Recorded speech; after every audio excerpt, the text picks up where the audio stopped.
Hello everybody, welcome to Nintendo Expansion Pass here on Boss Rush Network. I'm your host, the Enlightened Excited Eddie V. Joining me is the one, the only bossman himself, Mr. Corey Dirrig. Hello. Good to be here, talking Nintendo stuff, even though we just talked for 20 minutes about Dreamcast. We pretty much did, everybody. We have a very exciting expansion pass for you guys. But before we get into that, Corey, you want to get our Patreon producers shout-outs? Oh, shoot, yeah. Sorry, I forgot we were doing that. Yeah, so if you want to support Nintendo Power Block and Nintendo Expansion Pass, as well as the other content here on the Boss Rush Network, you can head over to our Patreon, patreon.com/Boss Rush Network, where you can support us. It's a monthly subscription service where you can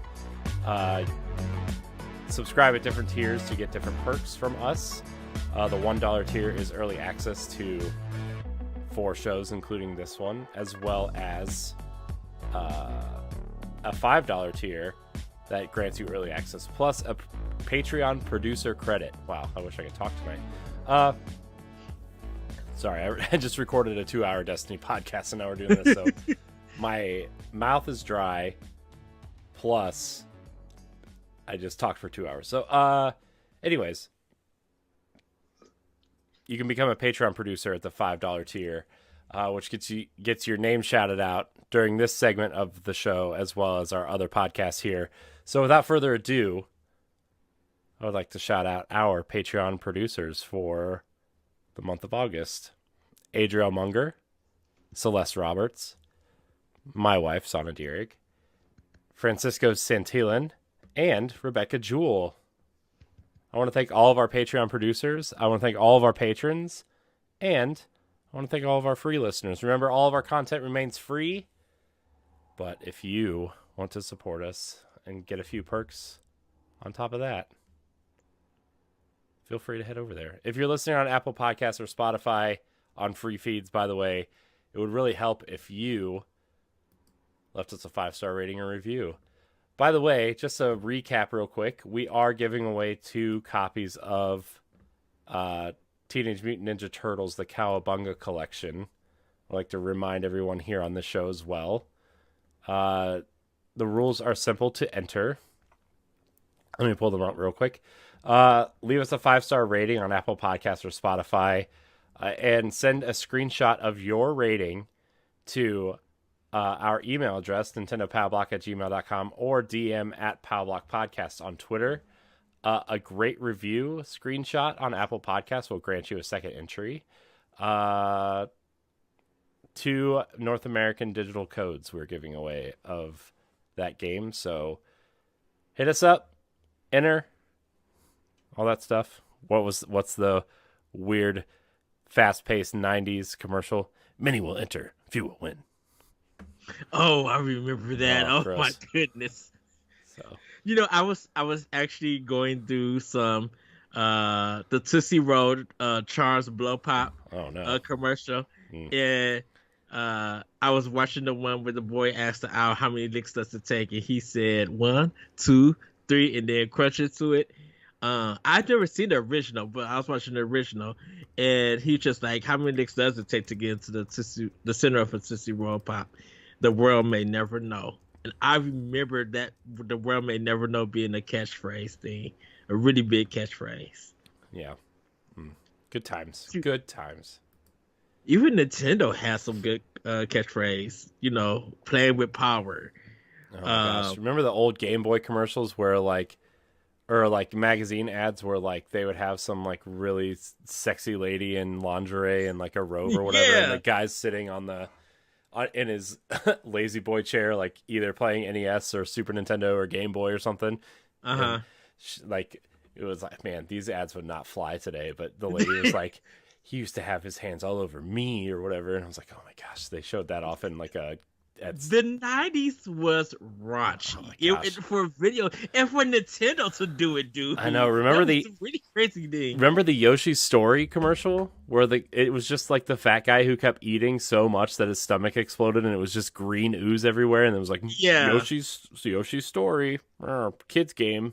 Like this commercial does not fit this game.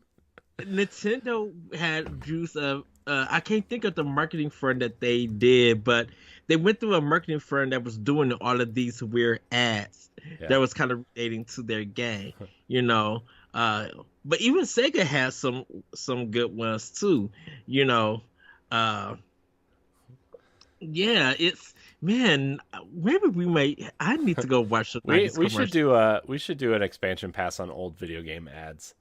Yes, because remember when the Game Boy Advance SP came out and the magazine, there was a magazine ad. I distinctly remember it, and like it had to have been like EGM. It was probably EGM because they would have never put this ad in Nintendo Power. But like it was the kid, like the guy and the girl at prom or something, and he had the Game Boy like playing. He was dancing with the girl, and the ad and the Game Boy was like behind her head because he was trying to play it. Yeah, I remember Raymond, the four business guys. They were all at a urinal, and they was using it, but they always looking at Raymond doing it, and you know Raymond don't have any kind of body parts, and they looking at it. Like I said, it was wild. Super Nintendo had like I think a meat packaging one for Earthbound. Like I have my EGMs in my magazines. I would have to go through. Yeah.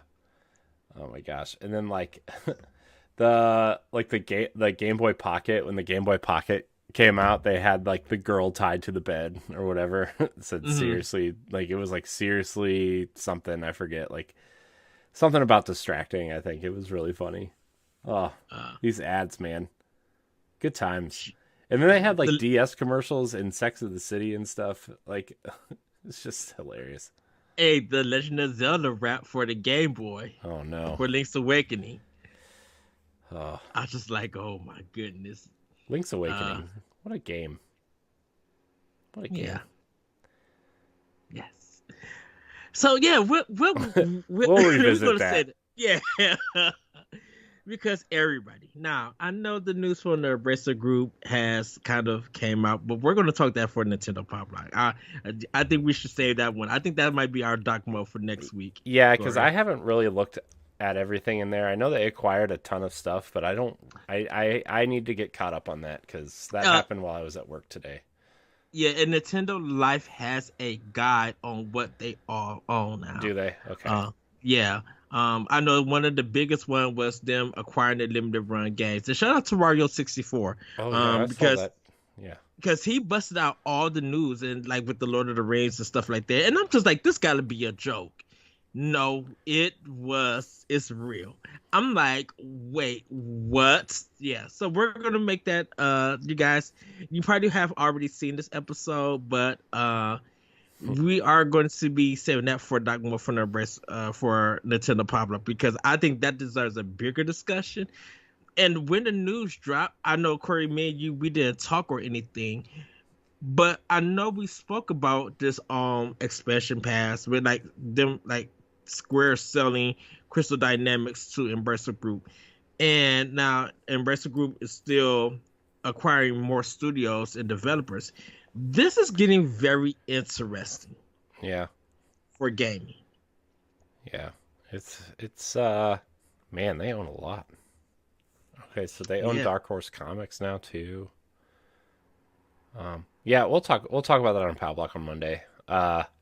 Which by the time this comes out, you for free feeds, you will already have heard that episode, but yes. So man, they own a lot of a lot of great franchises. Some of my favorite ones. Tomb Raider, Darksiders. Yes. Borderlands, not really one of my favorites, but it's a big franchise for them. Because they own THQ, that's right. Homefront, Torchlight, Hob, Neverwinter, Time Splitters, Red Faction, Saints Row. Cool. Okay. Okay. Yeah. So. Yeah, I saw our Discord freaking out about it today. I'm like, I I get that like acquisitions and stuff are bad for certain people, I guess, but like I don't I guess I don't understand what the big deal is, but we'll talk about that later. We'll talk about it later.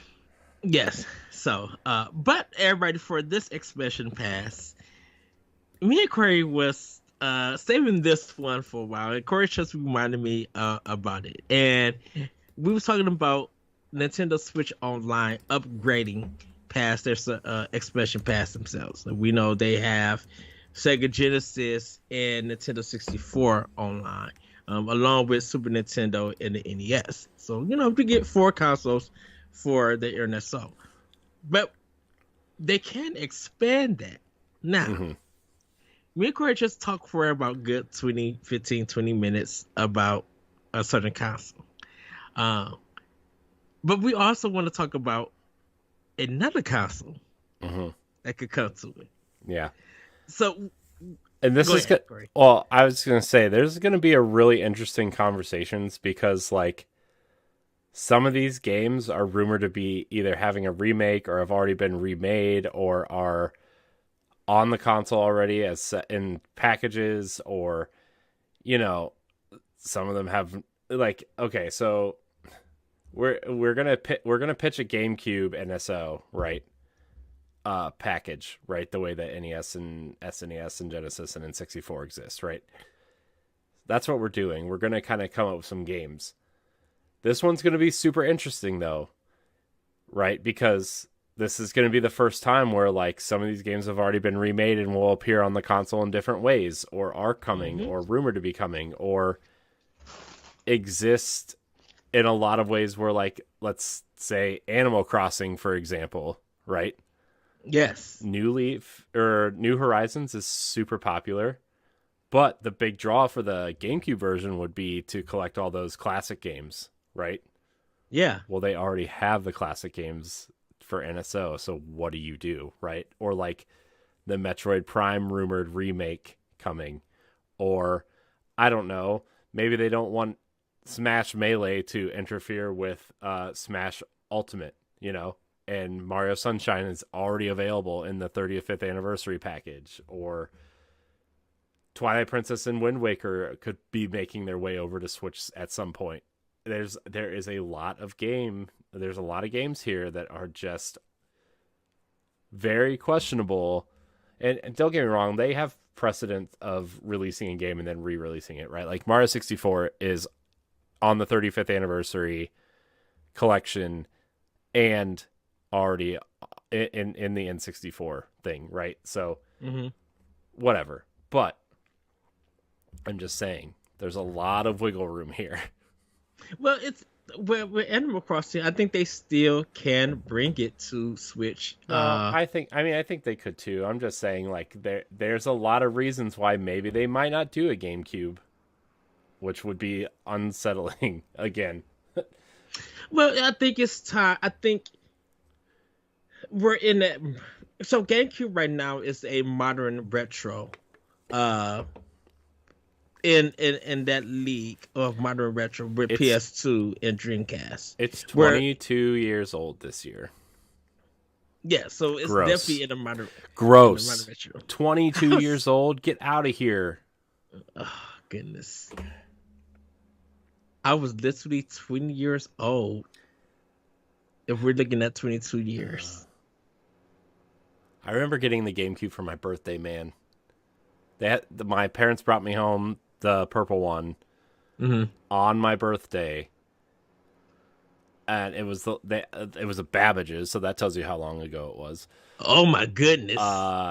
They found one at the mall, and the Babbage's in the mall. They had one left, and they brought it home for me. And then my dad took me out to go get games for it, and I got Luigi's Mansion, Tony Hawk 3, and the orange controller. So, yeah. Hold on, when was the GameCube released? 2001. So it's 21 years old. So, okay. Because I remember buying my GameCube because it was the black one that came out, and I remember buying mine at Sears. Gross, Sears.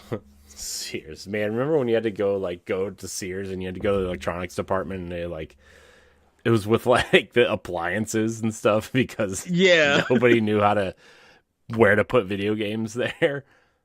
Yeah, but I remember, to me, Sears was the place to get my GameCube games because nobody was buying them. Yeah.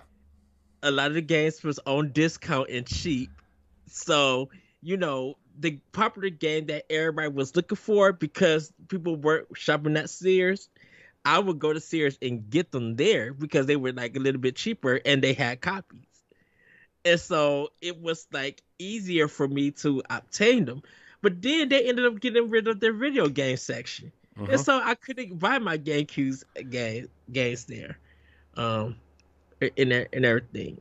So I kind of had to bounce around, sadly. I had to do GameStop. But I had to bounce around between Target and Best Buy around that time. Yep. But everybody, we're going to save all of that for ranking Nintendo. Wait for that GameCube discussion. I'm excited. That's the next one, right? That's the next ranking Nintendo we're recording. Yeah. Yep, that's the next one. Yeah. We got to get that on the books though soon. Oh yes. God. I'll talk to you about that. Depends on you, by the way. We would talk. No, I'm concerned. Sure, I'm concerned myself. Oh, no, I don't like that. But Corey. Yeah. Should we get into the GameCube being on Expansion Pass? Now I would say this. I think they wouldn't charge more for it. I think it would still be included in the $50 Expansion Pass. If they added on there. I think if they were supposed to do GameCube and Dreamcast, I think they would up it. And I feel like that would be maybe $10 more. Because I don't think they're going to charge any more for it. I really don't. Yeah. I don't think they can. Not because I don't think it's worth it. I think $50 for all this that we're getting is actually kind of cheap, right? For me, this feels like a good deal. But we all know how everybody in our Discord and everybody at Boss Rush kind of feels about spending money on things. I feel like everybody thinks they deserve everything for free. And, I think $60 would be great. I'd be willing to pay $60 if they added GameCube and Dreamcast, I guess is what I'm saying. Yeah, because for me, Neo Geo, mine, or something. I think $10 for 3 or 4 more systems, 60. If you already upgraded to Expansion Pass, you just pay the difference of the $10. Yeah, I'm actually shocked Game Boy and Game Boy Advance aren't in there yet. I think for that, I think Game Boy would go under the $20 tier, and Game Boy Advance would be in the $50 tier. Oh my gosh, could you imagine if they added Game Gear games too? Oh my gosh. Ooh, you know what? Let me tell you, that would be a great thing to do because I think a lot of people miss the history of the Game Gear. Oh, they don't need the history of the Game Gear. But I think for people to understand Sega's history and the handheld market, that would be cool to have on there and everything. And trust me, I played the Game Gear. I didn't play Three Ninjas, but I played Mortal Kombat on there. And I think, I know the Sonic game was kind of like the Sega Master System version. Oh my gosh, Sonic 2 was bad. Triple Trouble was okay. So I have a Game Gear, and I have 30 games for this thing. Granted, most of them are sports games, like Quarterback Club, and oh my gosh, dude, I don't know how I played sports games on that thing. So tiny. Corey, I can't believe you went that far back and said that name. Quarterback Club is a throwback. Yeah, Quarterback Club, NBA something. It wasn't NBA Live. It was the other basketball game. World Series Baseball. I had a lot of Disney games for it, like Tailspin and the Donald Duck Gone Quackers game, and a bunch of Sonic stuff.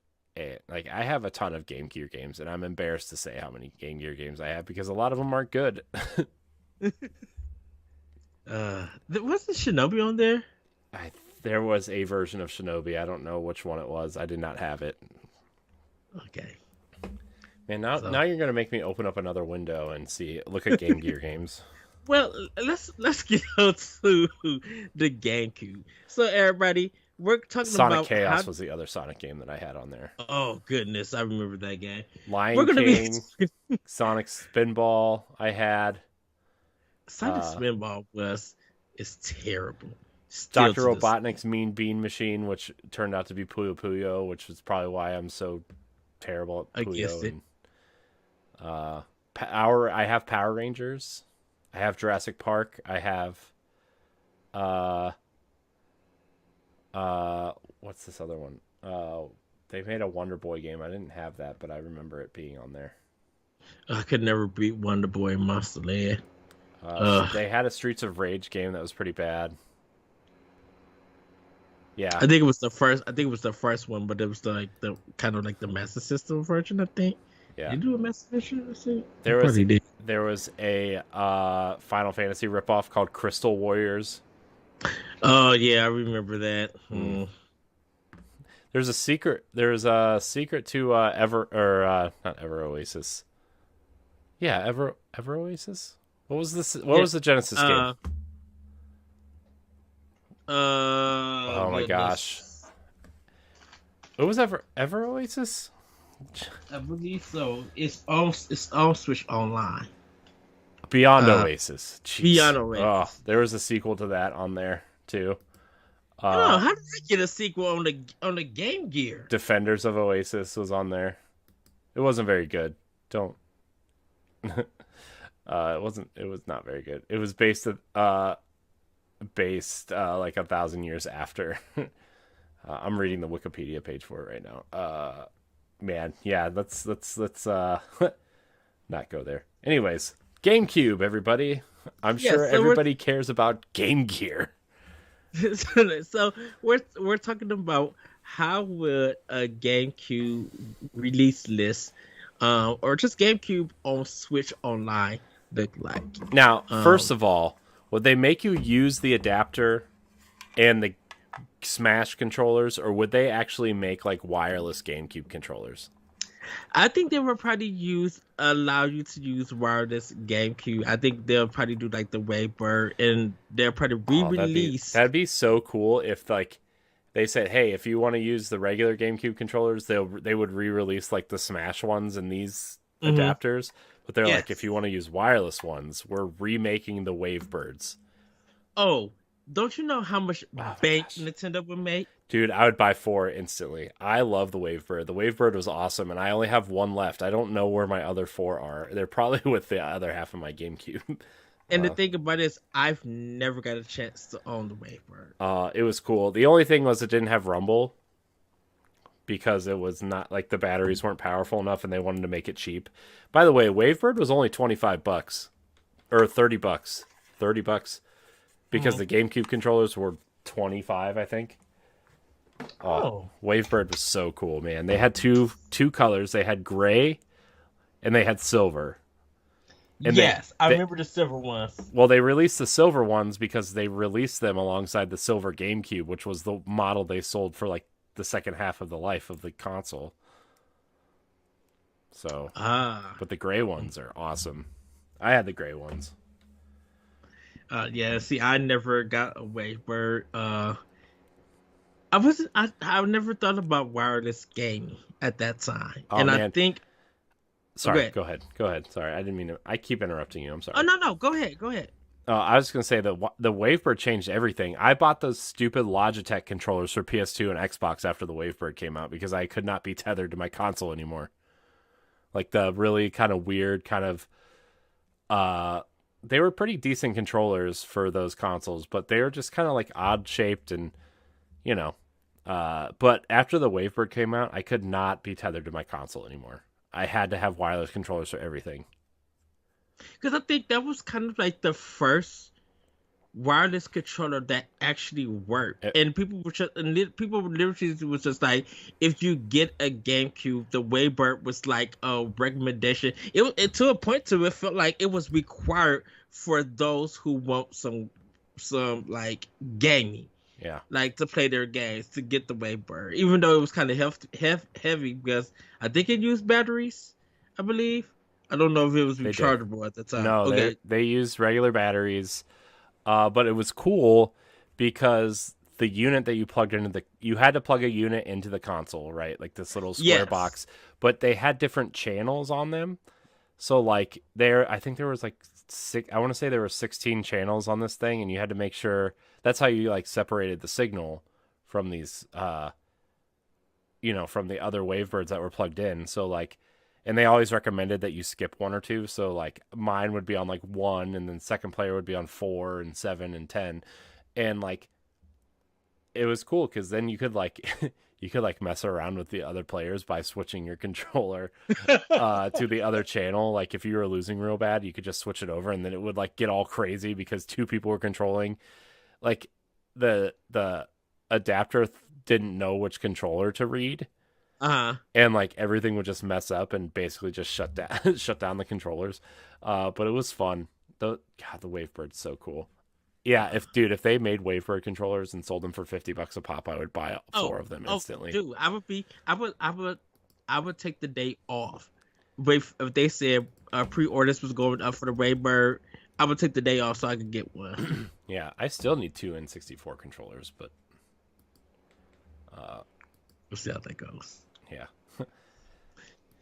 So, but Corey, let's combine. I say, should we do like a 10 list, like 10 game list of just 10 games that will probably release on the GameCube? Yeah.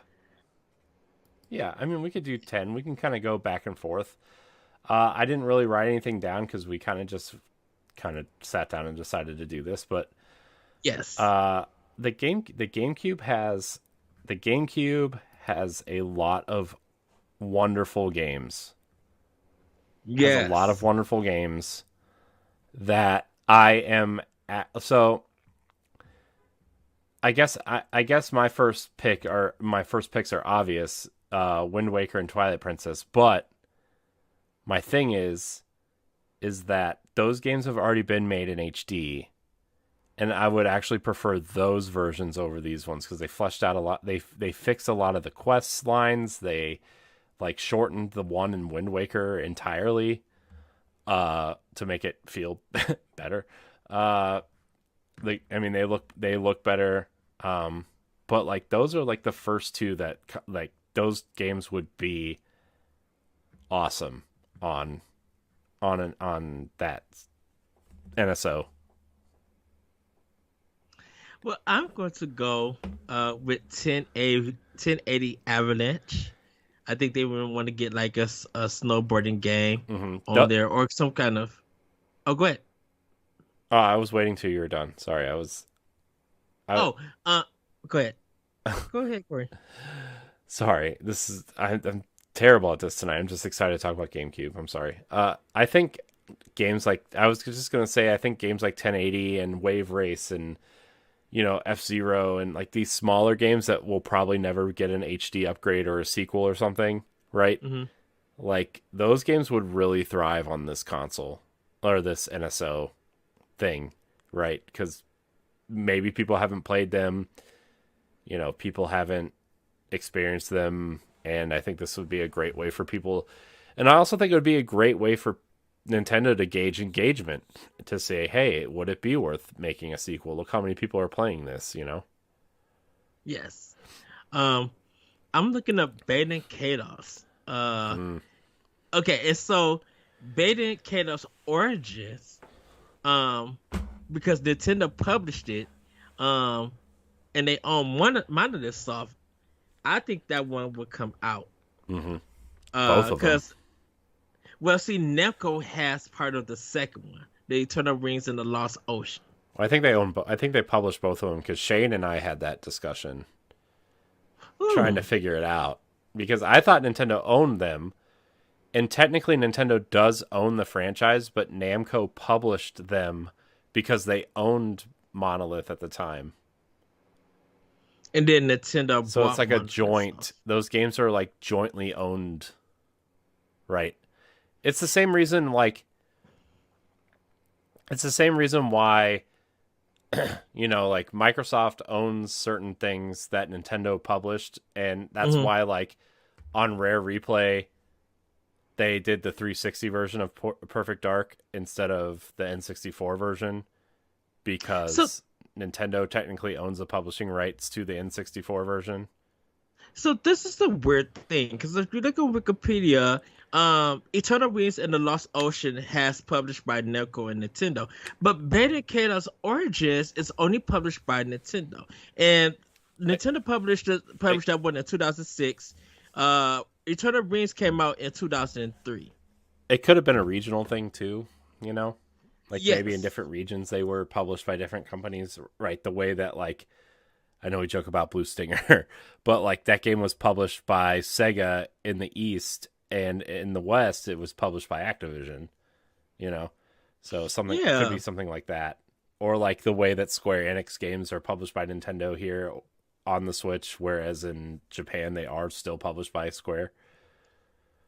Because when did Nintendo and Namco start really working together on GameCube? I would say probably, because they wasn't doing Smash yet. No, but I Nintendo, would say that weird Pac-Man game with the Game Boy Advance. It's probably at some point, or Star Fox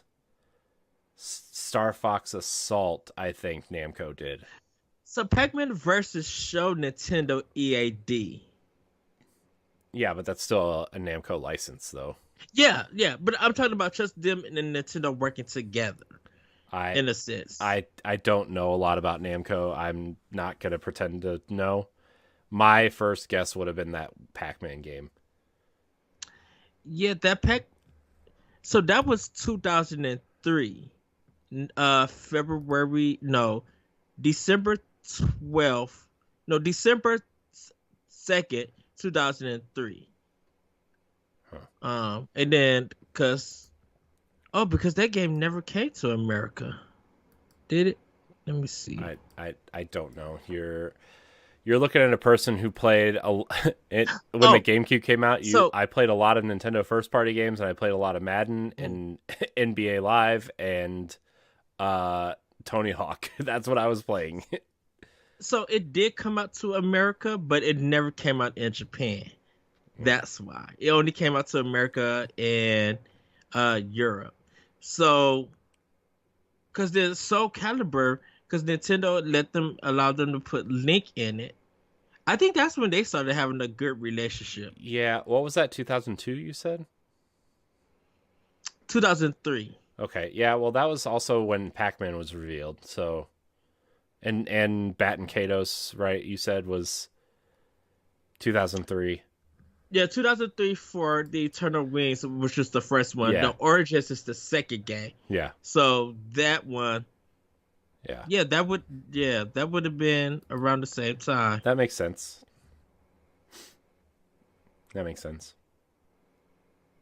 Yeah, because Soul Calibur 2. Soul Calibur 2 was huge on the GameCube. Yeah, because it was so in Japan it was March 27th, 2003.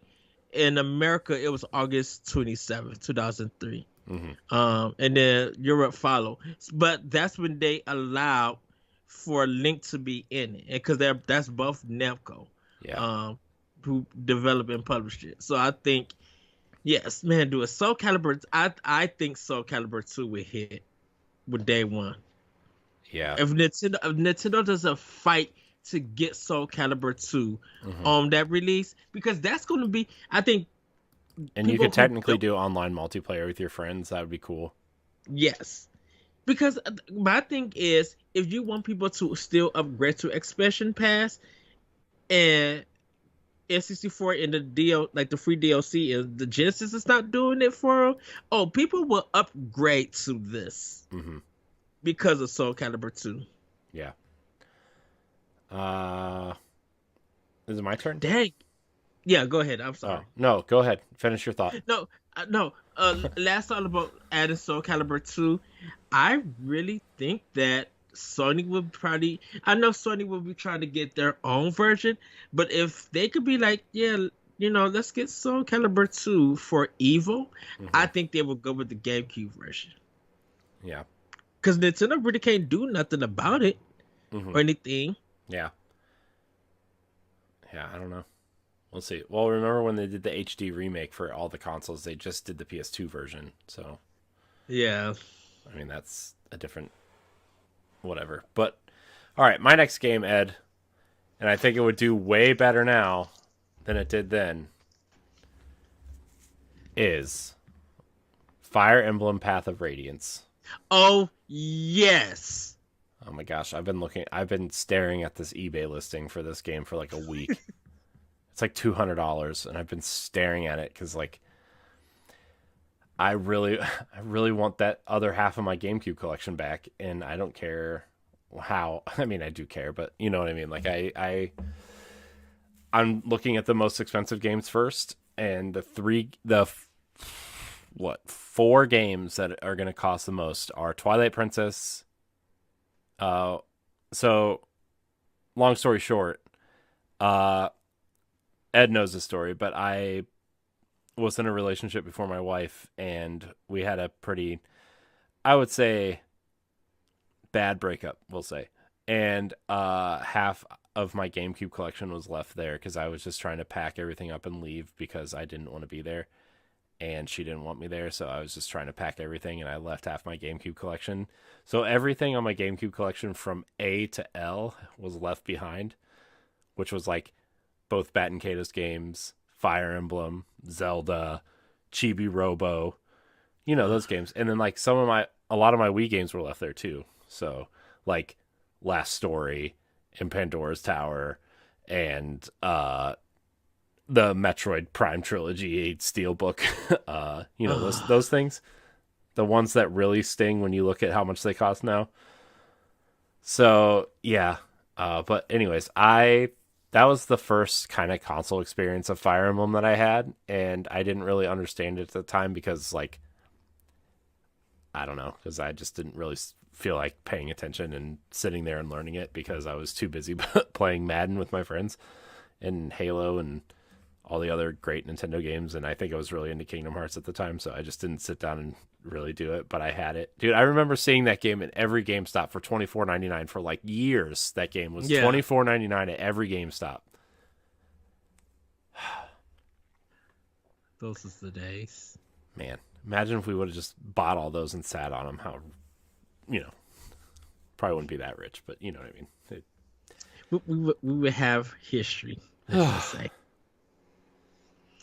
But yeah, I think with how popular Fire Emblem is now, and like a lot of people are interested to see where that franchise started, and you have the Game Boy Advance games, of course, but the GameCube and the Wii game specifically are like the console versions. Yes. The thing about it is that the GameCube version will kill everybody's enjoyment because that game is hard. Dude, those games are so hard. The Wii one was a little bit easier, but not much. Yeah. Dude, I just remember people saying that the GameCube version was incredibly difficult. Because you couldn't turn off permadeath either. Right.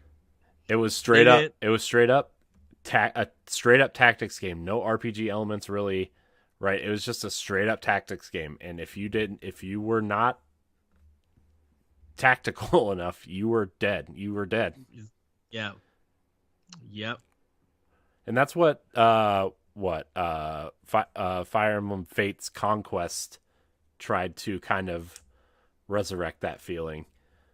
Although you could turn off permadeath in that game, but like that, if you want to play a really hard Fire Emblem game that evokes the Wii and the GameCube versions, play Fire Emblem Fates Conquest. It's incredibly difficult. Oh, it would definitely slap you. Yeah.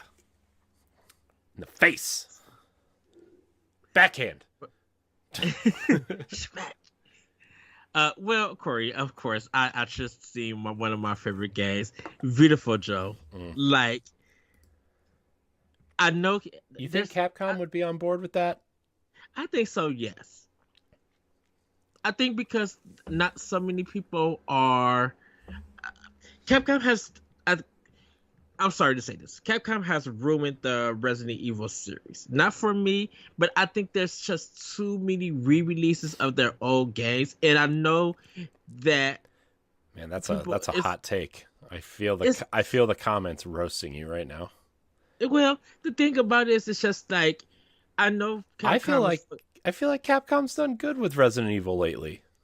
They have, but I think it's just too much right now. You know, I feel like Beautiful Joe is something that a lot of people would definitely enjoy more now and respect. And I think Resident Evil, of course, people who know Capcom, that's the first title that comes out of their mouth. Resident Evil has become like the new Mega Man in a sense. And Mega Man was getting ran to the ground and everything because of how many games were coming out for it. And I think with all the re-releases and the remakes and, kind of them moving forward with, with Village and all of these side games, I think there's just too much Resident Evil out there that's available for people to play that it doesn't need to be on GameCube. Whereas Beautiful Joe, you only had the GameCube version before they did the PS2 with Dante. And then when Beautiful Joe 2 came out, of course you had the PlayStation and GameCube version. But I think if you want the original experience of that game, there's no other way to play it but on a GameCube. So I think with them re-releasing this game on it, unless Capcom thinks that they could release this game with an HD and they could get some money, they would do that. But I feel like Beautiful Joe would definitely get more people interested in playing this game. And Capcom could be like, okay, we see more people and more reports talking about this game. Maybe we will do a physical version for Switch, an HD fight instead of for $30. Plus, like I think Platinum would probably point it out too, because like technically that was their game before they left Capcom. That whole studio, they'd be like, "Hey, check it out, Beautiful Joe." On Switch, sort of. I think Okami HD has done wonders for him. A lot of people have played it. I'm actually shocked. I'm actually shocked there's not a Beautiful Joe collection out there somewhere. And everybody's been wondering that. I mean, not that like I think it was like a super popular game or anything, but like the way Capcom's been re-releasing things and collections, and like look at the Mega Man collections. They're releasing freaking Battle Network and Zero Mega Man Zero collections. Like nobody cares about those games, and they're still selling them. So like, I'm shocked that Beautiful Joe 1 and 2 are not in a collection somewhere. Yeah, I think a lot of people would play it because I feel like the Xbox and the PlayStation community really missed those games. Definitely the Xbox community because they never got them. I think a lot of the PlayStation 2 community, they knew it was on their system, but they still ignored it in a sense. Well, they got Okami, so GameCube people missed Okami until the re-rate, yeah. Which the box art still has the IGN watermark logo. Which is hilarious. Oh yeah. So I'm gonna go for Beautiful Joe with this one. Interesting. That's a good one. I wonder if they would try to HDify that first. Try to sell it before they put it on here. My next pick, it's a 2-for-1, but Pikmin 1 and 2, I feel like are easy ones. Like Pikmin is so good. I love that first game so much. Pikmin 1 is like one of my. It's like a top 15 game for me of all time. It's so good. I beat it in one sitting, and then I turned around and started playing it again. How? I still trying to figure how. Well, I had a guide. And I was trying to like as soon I took I was let's see, I think I was home. It was a snow day, at school, because I was still in like, I don't know, 2001. I was in like 8th or 9th grade, somewhere in there, and it was like a snow day, and I had my GameCube hooked up, and I sat in my room, and my mom made me lunch, I remember, and I sat there and played Pikmin the entire time. Had my guide open, and I beat it in one sitting, and then I turned around and started playing it again. I love Pikmin. I actually like. I want to go play Pikmin 3, but I'm just like I want the pureness of Pikmin 1. Pikmin 1 is the best. It's by far. I think because of the Wii version with the controls. Yeah, the Wii version of 1 is the best. Yes. I have Pikmin 1 for GameCube. And I think I didn't understand how to play that game.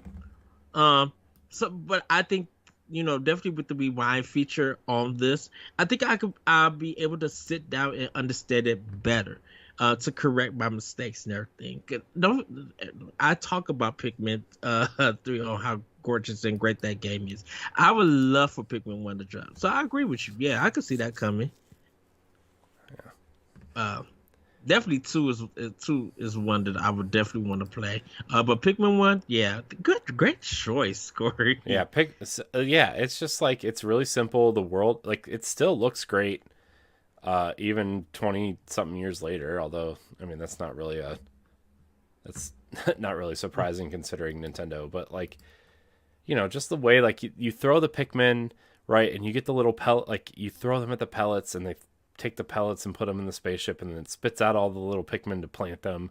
The longer you leave them in, and you let them grow and sprout and whatever, right?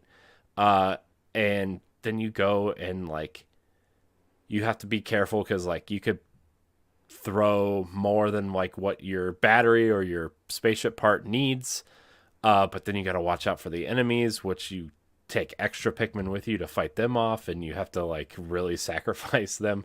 It's such a wonderful game. And then you blow the whistle and they all come running back, which is fun. Don't let them drown, because it's super sad when you let a Pikmin drown. Yeah, it is. You just hear, like, the sound they make, and then you see their little Pikmin ghosts float up. They're like, whoa, whoa, whoa. Rip Pikmin. I think we should revisit Pikmin. I think that would be a good standard def to do. I would have to hook my GameCube up to play it, because, like, I found the adapter for this TV that's in my office to plug in composite cables, so we'll see. Yes. Well, Corey, for me, already know I'm talking about how much I loved and talk about this game, Tales of Symphonia. Like, if we're gonna get a JRPG on this, and we're not getting Tales of Symphonia HD, like, from the PS3, I would love for that to come on Switch.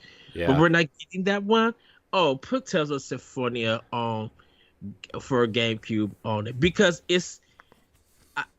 it may just be me, but here in America, that game alone is what people got into the Tales series. Yeah, that game did a lot. That game did a lot for Tales over here.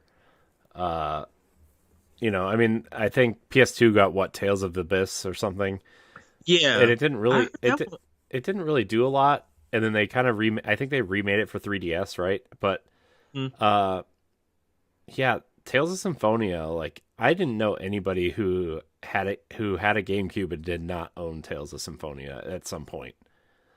It was the way I found out about that game is that I was renting it at Blockbuster.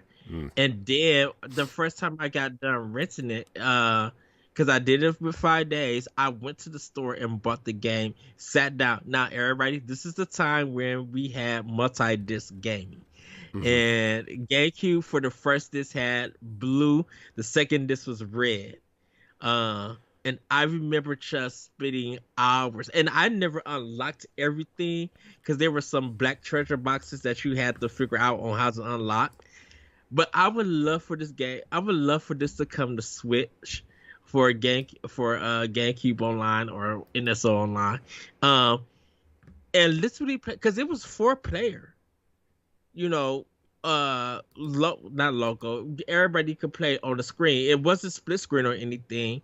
It was that everybody was able to control the party, but you still could do single player if you want to. Man, I would love to go through this game with multiple people, but I was just like, I would love to replay this game again. And they could, with it being in this digital age, they could just streamline the game where they don't have to use 2 discs. Yeah. Yeah. They could do some interesting things. And, I mean, they could even I remember PS1 classics on PS3, right? I mean, they don't have to do that, right? There could just be an option in the menu that says switch discs, right? Because when you had PS1 classics on PS3, and I'm assuming this is how it might work on PS4, I'm not sure, or PS5 with their premium PS Plus or whatever. There was an option to switch discs in the menu, quote unquote, switch digital discs. So they could even do that to an extent, right? So yeah, man, Tales of Symphonia was so good. I was hesitant to say Skies of Arcadia Legends because I feel like if they did a Dreamcast one, that would totally be on the Dreamcast one, right? That's why I didn't say it, because of that. Oh man, dope. But Skies of Arcadia Legends, man, this game's so good. Oh, I do. I would buy that in a heartbeat. God, dude, where's our HD remake of Skies of Arcadia? There's so many cool space pirate games out there that have not been re-released, right? Skies of Arcadia, remember Rogue Galaxy? Oh yes. I would even put Xeno Saga in there at some point. There's so many cool space pirates are just cool, and we just there's not enough of them. If anybody has a space pirate game, please send it my way and tell me, because Sega, I will give you my $60 if you put Legends on a Switch cartridge. Yeah. Ugh. So good. Well, of course, Paper Mario Thousand Year Door. That's everybody. That's a given. That's a given. Yeah. I think people will lose. That was next on my list, but I'll just pick another one. Hold on, let me see. I have a list open and I don't know where to go from here. Well, for me, Star Fox Adventures. So everybody can experience the wonder and joy that is Star Fox Adventure. No, do not experience that game. No, play it. It's great. You shut your mouth. Star Fox Adventures is a wonderful game. Okay, that is so. AKA Dinosaur Planet for Nintendo 64. Yes. No, look, Star Fox Adventures is not bad. It's a good game, man. That game is fun. It's not. I mean, it's not a Star Fox game. It's a bad Zelda ripoff game, but it's still really fun. That game is fun. Tricky is cool. Crystal is a cool new character. The dinosaur guy with the hook hand is terrible. So, I didn't have a problem with the characters. I had a problem with the gameplay. That was the thing that I had a problem with. It was the gameplay. Shout out to Block, by the way. Block's Games Reviews. Block, contributor to BossRush.net. His episode on Star Fox Adventure I think it was for Trash or Treasure, is hilarious. It's really good. Go check it out. It's fun. But yeah, man, Star Fox Adventure, man, I think that game is underrated. I think you gotta get it. I still have my physical copy. So do I. So I have Star Fox Adventure and Assault downstairs. Oh, Assault is the Namco one, right? Yeah. Yeah. I never got to try Assault. I wanted to try it. It's fine. It's fine. It's not great. It's fine. Of course, Corey, for me, and I know I'm going to get laughed at, but Billy Hatcher and the Giant Egg from Sega. That's not a bad answer, though. Oh, I love the theme song. I love the Billy gameplay. Hatcher is fun. It is. It's so good. That was a GameCube exclusive, right? That wasn't one of those Dreamcast games that came over, right? It was a GameCube exclusive. It was a GameCube exclusive. I think that's when Sega was already out of business at that time. Because I think they went from Billy Hatcher to Shadow the Hedgehog with the two guns. Well, they did the two Sonic Adventure remakes before that, though. Like the Adventure DX and then Adventure 2 Battle, they did. Before Shadow the Hedgehog, which let's not talk about that game. Yeah. Good pick, though. Good pick. Speaking of weird, odd, but good picks, Ed, Chibi Robo should probably be on this list. You know what? I agree. Because I never got to try Chibi Robo on GameCube. And I heard so many great things. Like, it was quirky, very niche. But a lot of people loved it. The people who bought the game really loved it. Mm-hmm. It was weird. Like, I mean, it's not the best game, but it's cool. It's a cool experience. I would recommend it, I think. I would get it. I want to buy it. Yeah. I think Metal Gear Solid Twin Snakes. Oh, gross. I'm looking at the box art for that right now because I was like, maybe. I mean, if Konami was really trying to get some good graces back from Metal Gear, they would totally do that. Yeah. Bloody War Primal Fury for a fighting game, did you play Twin Snakes? I did not play Twin Snakes. I've never played a Metal Gear game. And I had that at one point, and then I traded it in for something. What did I trade it in for? It had to have been something way more. Oh, I think I traded it in for Prince of Persia. Oh, wow. So, when it came to Metal Gear, I skipped Twin Snakes because I had already played the Metal Gear Solid on PS1. And I enjoyed it and for what it is. And then I just fell out of the Metal Gear. I just never really went back to this because I didn't. I think I bought 2 used, but I just never finished it. Like, I did the first part, and then when it got to rated, I kind of cut the game off. It just didn't interest me for some reason. And then I bought 3 used. I got 4 and 5, but I got all of that stuff used just to have. I didn't really give in, but when I found out that then of course Dennis Dyack and Kojima and Miyamoto were working on the game, I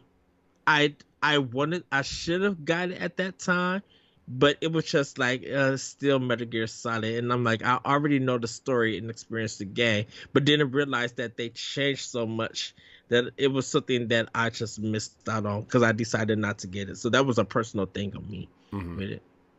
Yeah. Well, it's fine. Yeah, I think that's why me and LaRon probably, I think we argued or discussed about that or disagreed. Well, because you argued.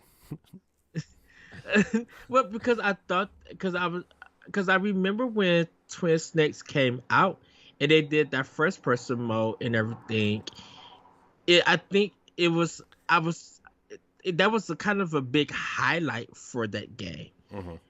And I remember it was a big center point for the GameCube. So when Metal Gear Solid 2 came out, the stuff that they learned from the GameCube version, they implemented in Metal Gear Solid 2. So that's when I got confused on how all of that worked and stuff. Because I know that people went and got Metal Gear Solid, the Twin Snakes, and it was just like, this is the new direction for the Metal Gear series. Mm-hmm. Yeah.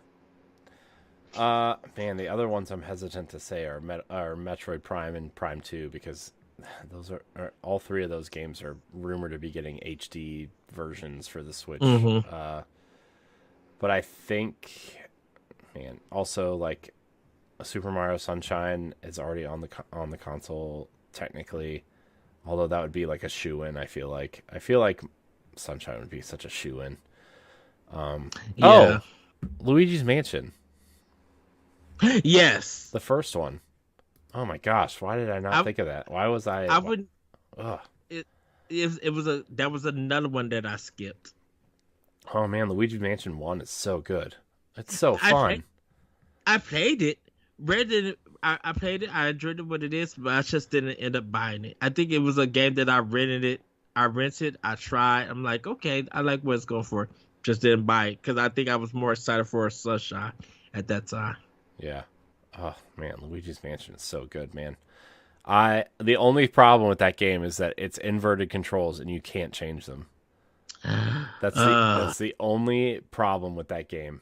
Everything else is awesome. Oh, I hate inverted controls. I can't.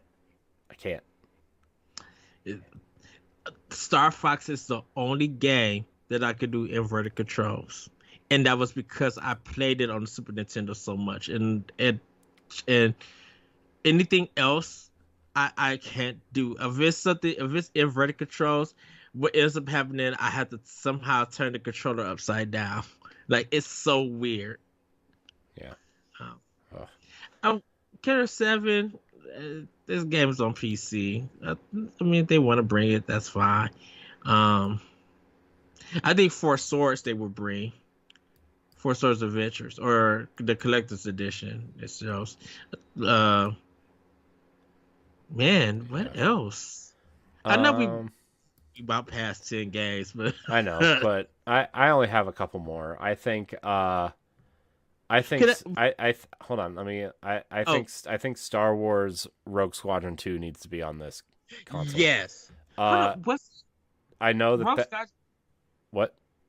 Rogue Squadron, was that the first one that was on GameCube? Second one. First one was on N64 because the second. Okay. They really promoted the expansion pass on N64 to make the graphics better, and it made them a whole lot better.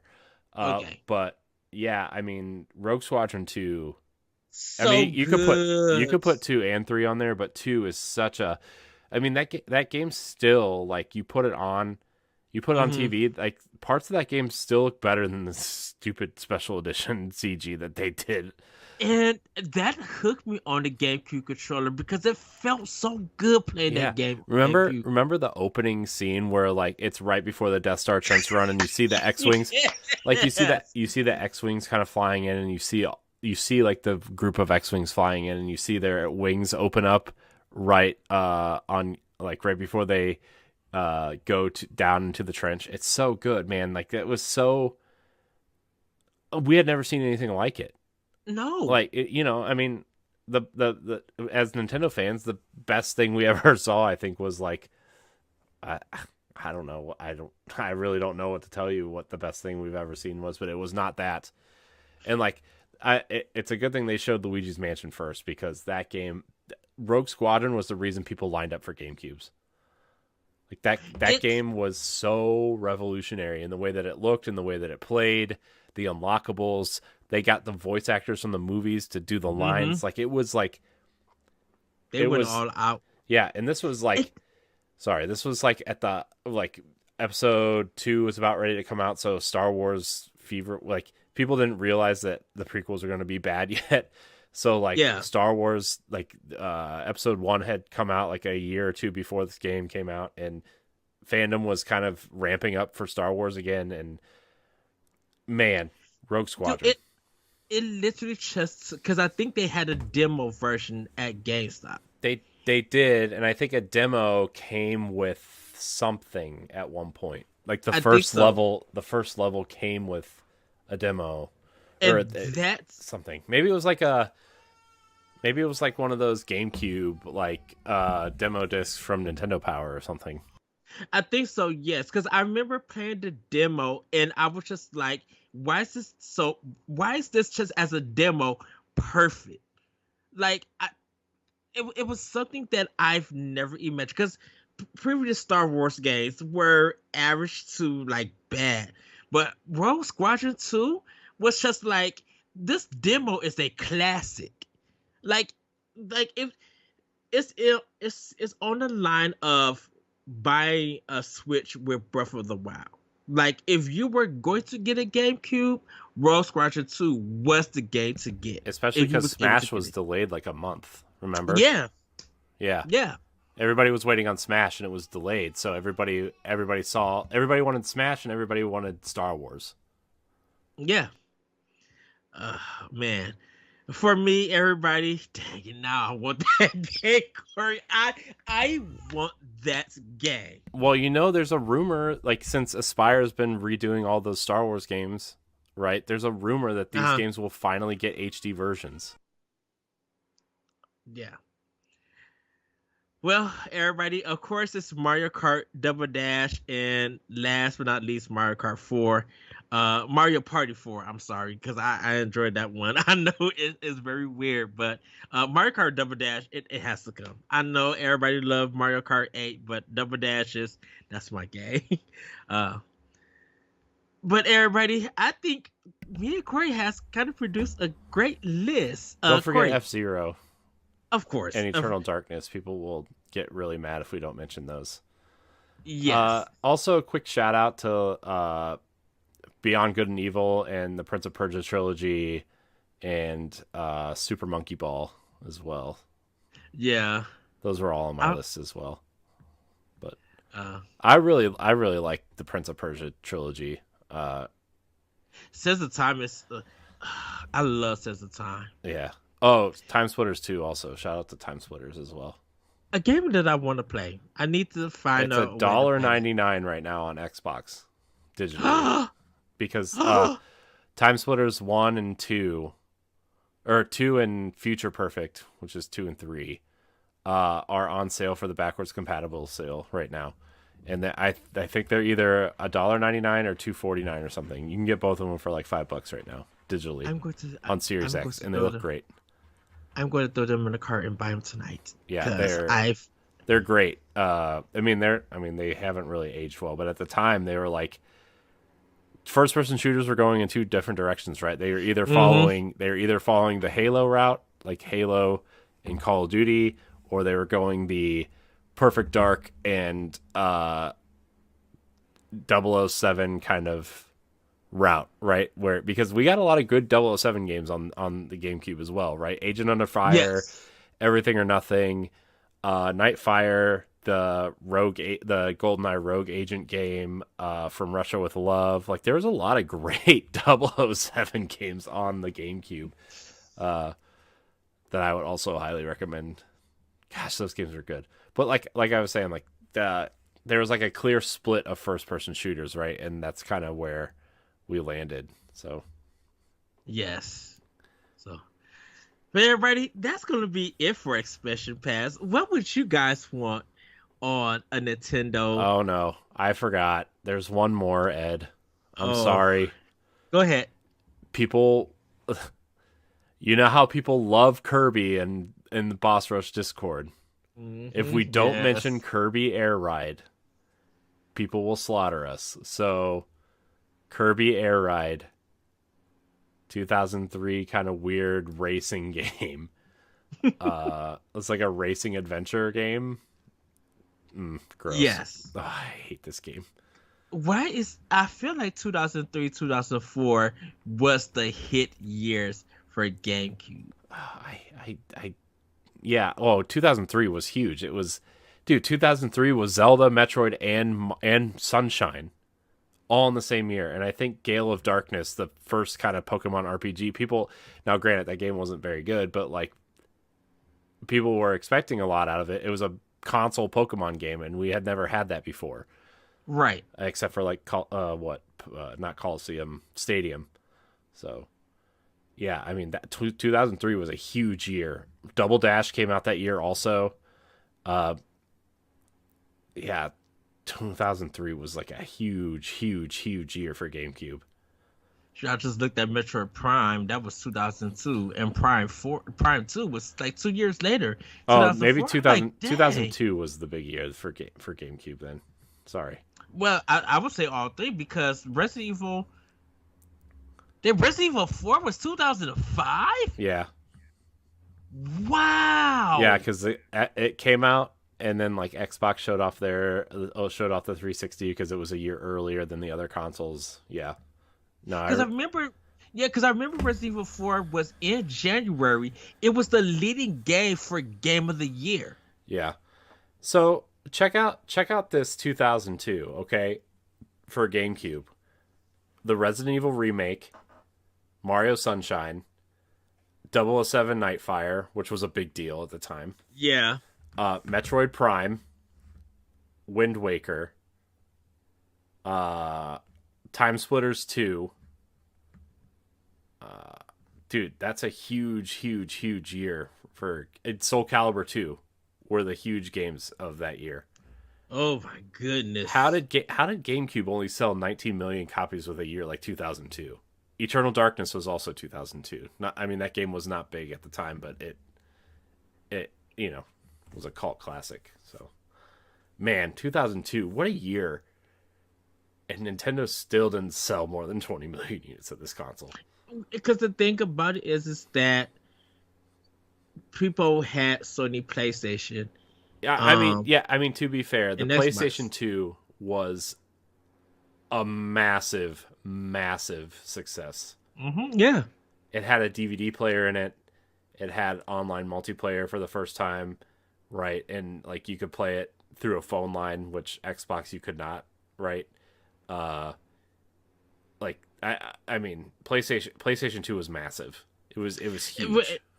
It was still people. Well, I think this is the beginning where people were just like, it didn't have the third party titles that Sony had. Mm-hmm. It was still viewed as a kiddie system, and people just felt like PlayStation was for adult gamers. Mm-hmm. Yeah, and GameCube didn't have anything, and I think that's why. Well, now that it's hindsight's 2020, but now that I'm kind of thinking about it, like. People were really mad in 2002 at Nintendo, right? Because they turned Metroid into a first-person shooter, which nobody wanted. Mm-hmm. Wind Waker was Wind Waker and not the Ocarina of Time art style that they showed at Space World. Mario had this weird jetpack, water pack thing, right? And that was weird to a lot of people. And now that I'm talking myself out of an awesome 2002. People were mad at Nintendo. But then the thing about it, and I think that's why we had a discussion about retro games and stuff during that era for now to be played in the modern games. Mm-hmm. GameCube and Dreamcast still come up over PlayStation 2 and Xbox. Yeah, they're two of my favorite consoles of all time. I would put them probably like top 5, probably like 3, 4 ish. Mm-hmm. You know, to me, I think the Switch is going to probably end up being number 1, to be honest. Yeah. At this point. But yeah, man, the GameCube was incredibly underrated at the time. And again, just like every single Nintendo console, like everybody wants a GameCube. Have you seen people looking for Wii U's recently? Yeah. People looking for Wii U's. Interesting. I think it's that thing about regret. People were just like, I'm so in this phase of gaming at this time that I don't care about that. But when you get older and you see that people, the stuff that you end up missing, that you start now regretting, you try to find those games. Because you'd be like, why is this game that everybody, that I did dislike or didn't want to play, why is everybody playing it now? And where's these great opinions coming from? Or where are these various opinions coming from? Because, yeah, people didn't want Wind Waker. Look now, when Wind Waker HD got announced for Wii U, how many people went and started doing the whole series and getting their kids in? Yeah. Like the history behind some of these games and the reactions back in those days compared to now, you would literally be amazed. Yeah. I love the GameCube and the Dreamcast, and I told you, like, I've kind of been reintroducing myself to collecting, and GameCube, besides like GameCube and Dreamcast are the two systems on my list that I just like want to collect for, and obviously Switch and Wii U, but like I have a lot of the Wii U games that I want. There's only like 5 or 6 more that I would kind of care to flesh out a collection with, but like GameCube is such an amazing console. Mm-hmm. And that era is just so memorable for me, so it's memorable for me because it was like my first Nintendo system that I bought. Mm-hmm. You know, like Oh, go ahead. Oh, I was just gonna say, like, I remember we bought a bigger entertainment system for me for my bedroom because I owned all 4 consoles for the first time ever. I had a Dreamcast and I had an N64, or I had a GameCube, and I had the PS2 and an Xbox. And I remember kind of like having to adjust the shelves because the GameCube, it fit on the shelf, but you couldn't open the disc tray. Yeah. And like I had to figure out how to do that. And but I had to have the GameCube and the Xbox sit next to each other because the PS2 and the Xbox were massive consoles. Those consoles were huge. Like, I was so excited when they announced a slim PS2 because I was like, oh my gosh, I could finally put this in my entertainment center. That's the version that I bought when it came to PS2. And then when PS3 dropped, I waited for the slim for that version to get it. It kind of feels like deja vu right now. I kind of am waiting on a slim PS5. I bought the slim PS4. Yeah. Although one of my friends said that he wants a physical PlayStation 5 and he might sell me his digital one for like $300. So, which is fine. I don't mind having a digital version of that console. I don't really collect for Xbox or PlayStation, just Nintendo and Sega. So, anyways, sorry. I know we've been trying to wrap up for like 10 minutes. But you know how I get when I'm tired, Ed. I just keep rambling and talking, and nobody tells me to shut up. Well, everybody, we would love to know, what would you like to see for a GameCube in NSO? You can hit us up on Twitter at PowerBlock Podcast, or join us on our Discord and let us know there, where there's other great discussions that's happening with Nintendo, Xbox, and PlayStation. We definitely, I should say Nintendo, Microsoft, and Sony. We would definitely love to hear what would be your 10 games that you would love to see when it's released. Now, I know me and Corey went over some classics and we passed 10 games. We probably about did 30 something games. But the GameCube has a big history of a great library. Mm-hmm. And I think, like we said, a lot of people have missed out on the GameCube, and I think this would be a good way to introduce them to why this console is beloved by many, mm-hmm. and everything. But Corey, where can we find you? You can find me at I am Corey HD on Twitter and Instagram, and you can find me on the Boss Rush podcast and Standard Definition and other things here on the Boss Rush Network. You guys can find me on Twitter at that Retrocode, and on Instagram you can find me on Nintendo Powerblock, Talk the Walk, and on more of Nintendo Expression Pass. And sometimes I get to guest on other podcasts here on Boss Rush Network. But with that, everybody, have a great week. Have a great weekend. And we will see you next time to actually talking about our Dreamcast list. Oh, that's going to be a good one.